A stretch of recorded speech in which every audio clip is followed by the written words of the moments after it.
बिस्मिल्लाहिर्रहमानिर्रहीम। अस्सलाम वालेकुम। Welcome back to my YouTube channel cook with Malaika.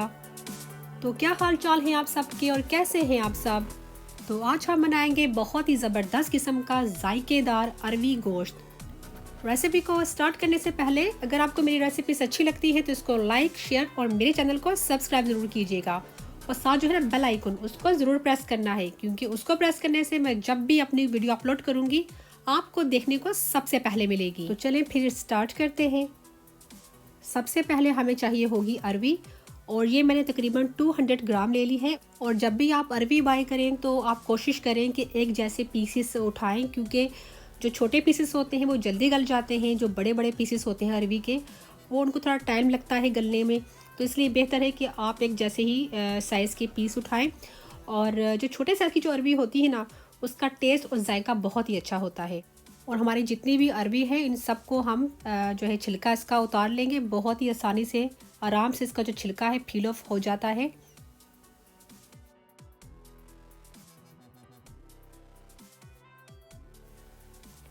अरवी को छीलने के बाद अच्छे से मैंने इसको ठंडे पानी से वॉश कर लिया है।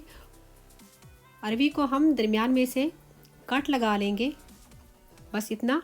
और यहाँ पर हम छुरी को रोक देंगे, बस इतना ही कट लगाना है। इस तरह कट लगाने से अरवी पकने के बाद फीकी नहीं होगी। सालन और जो स्पाइसेस हमारे हैं उनका बहुत ही अच्छा सा फ्लेवर अरवी के अंदर तक जाएगा। अब हम अरवी में तकरीबन 1 टीस्पून नमक डाल देंगे और अच्छे से हम मिक्स कर लेंगे। और इसको थोड़ी देर के लिए हम छोड़ देंगे जब तक हम गोश्त को रेडी करेंगे।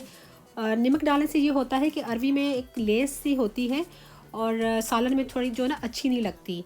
तो इस तरह नमक ऐड करने से ये होता है कि वो लेस ख़त्म हो जाती है। लेकिन इसको हमने फिर इसको वॉश करना है अच्छे से, ताकि जो नमक है इसमें ज़्यादा ना हो जाए पकाने के बाद। मैंने ले ली है मट्टी की हांडी, आप चाहें तो नॉर्मल कुकिंग पॉट वो ले लें।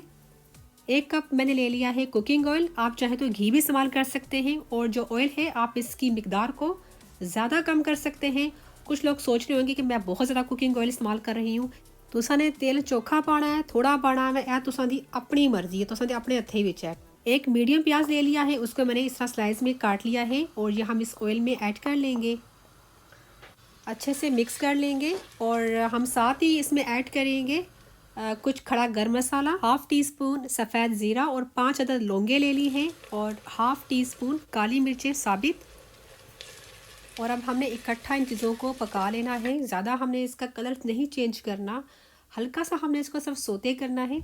और इसकी फ्लेम को लो कर देते हैं। जल्दी से हम हमारा जो है लहसुन और अदरक उसको पीस लेते हैं।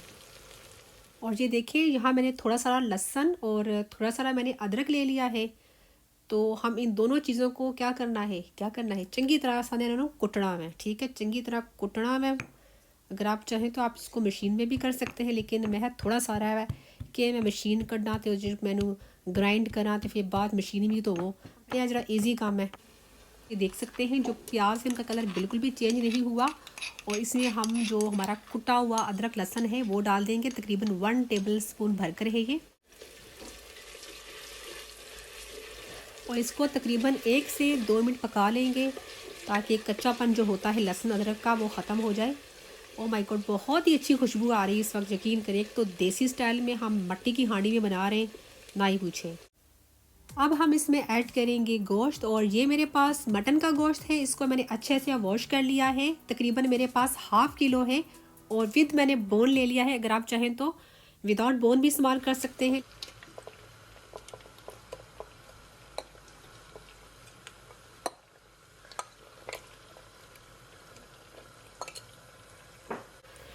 एक से 2 मिनट के लिए हम गोश्त को भून लेंगे। अब हम इसमें कुछ स्पाइसेस ऐड कर लेंगे। 1 टेबलस्पून भरकर लाल मिर्चों का पाउडर जाएगा और 1.5 टेबलस्पून भरकर खुश्क धनिया का पाउडर। 1 टीस्पून हम इसमें ऐड करेंगे नमक, 1 टीस्पून हल्दी पाउडर। इन सब मसालों को हम इसमें ऐड कर लेंगे। और ये नमक मर्चन अपने हिसाब नाल घट ज़्यादा कर लवियो, ठीक है। 2 से 3 मिनट के लिए हम इसको भून लेंगे, ज़्यादा नहीं भूनेंगे क्योंकि जो बुनाई है गोश्त की वो हम बाद में करेंगे। 2 से 3 मिनट हो चुके हैं और अब हम इसमें पानी ऐड करेंगे। पानी हमने इसमें इतना ऐड करना है कि जो गोश्त है हमारा वो 85% गल जाए और गलने के बाद जो इसमें पानी है वो ड्राई हो जाए। और लो टू मीडियम फ्लेम पर हम इसको कवर करके पका लेंगे। पकने के दौरान हम इसको थोड़ी थोड़ी देर के बाद चेक करते रहेंगे ताकि हमें पता चले कि इसका पानी कितनी हद तक ड्राई हुआ है और गोश्त कितना गल गया है। चलें चेक कर लेते हैं। आप देख सकते हैं पानी जो काफ़ी हद तक ड्राई हो चुका है और जो गोश्त है हमारा वो भी बहुत अच्छे से गल चुका है। तकरीबन 85% हमने गोश्त को गलाना था। और अब हमने क्या करना है, अच्छे से हमने गोश्त को भून लेना है। गोश्त को भूनते भूनते मुझे 20 से 25 मिनट हो चुके हैं।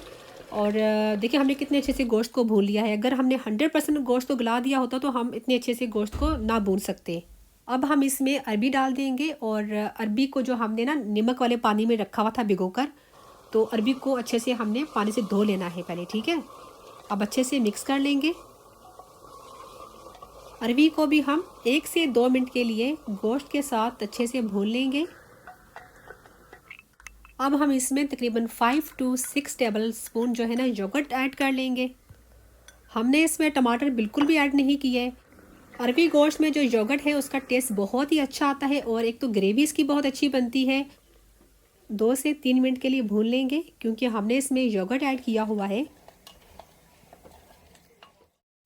और ये देख सकते हैं आप 2 से 3 मिनट हुए हैं और बहुत ही अच्छा सा कलर इसका निकल के आ गया है। अब हम इसमें पानी ऐड कर लेंगे जितना हमें शोरबा चाहिए पकने के बाद। और गोश्त में जो थोड़ा सारी कसर रह गई है वो अरबी के साथ हमारा गोश्त भी 100% गल जाएगा और अरबी भी हमारी अच्छे से गल जाएगी। अच्छे से मिक्स कर लेंगे और लो टू मीडियम फ्लेम पर हमने इसको पका लेना है 10 से 12 मिनट के लिए। चलिए चेक कर लेते हैं। थोड़ा मिक्स कर लेते हैं पहले और आपको दिखा देते हैं जो हमारी अरबी है बहुत ही अच्छे से गल चुकी है। फ्लेम को मैंने बिल्कुल लो रखा हुआ है। और अब हम इसमें ऐड करेंगे 1/2 टीस्पून गरम मसाला पिसा हुआ, 2 कटी हुई मोटी हरी मिर्चें, मैंने इनके बीज निकाल दिए हैं। अगर आप तेज़ खाते हैं तो आप इनके बीज ना निकालिएगा। साथ ही हम ऐड करेंगे कटा हुआ हरा धनिया। और मैं फ्लेम को बंद कर दूंगी और इसको कवर कर दूंगी तकरीबन 1 से 2 मिनट के लिए क्योंकि मट्टी की हांडी है तो ये अगर हम इसकी फ्लेम बंद भी कर देंगे तो ये बहुत लेट जो है ना ठंडी होती है, काफ़ी देर जो हांडी है गर्म रहती है। तो अगर आप नॉर्मल कुकिंग पॉट में पका रहे हैं तो आप इसको 2 मिनट के लिए लो फ्लेम पर रख दीजिएगा ताकि गर्म मसाला, हरी मिर्चें और धनिया का अच्छा सा फ्लेवर इसमें आ जाए। तो फिर दिखाते हैं आपको डिश आउट करके।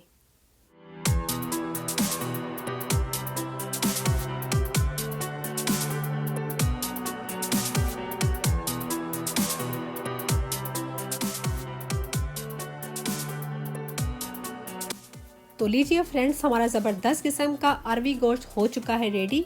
मैं इसको गार्निश कर रही हूँ कटे हुए अदरक के साथ और हरे धनिए के साथ। अगर आप चाहें तो इसके ऊपर नींबू निचोड़कर तंदूर की रोटी के साथ, मैंने आपको तंदूर की रोटी बनाना सिखाई हुई है घर पर कैसे बनाई जाती है, उसके साथ खाएं तो बहुत ही मज़ा आएगा। बहुत ही शानदार किस्म का बना है, इसको मेरे तरीके से ज़रूर बनाइएगा। अगर रेसिपी अच्छी लगे तो इसको लाइक शेयर ज़रूर कीजिएगा। अपना बहुत सारा ख्याल रखिएगा और दुआओं में हमें याद रखिएगा। अल्लाह हाफिज़।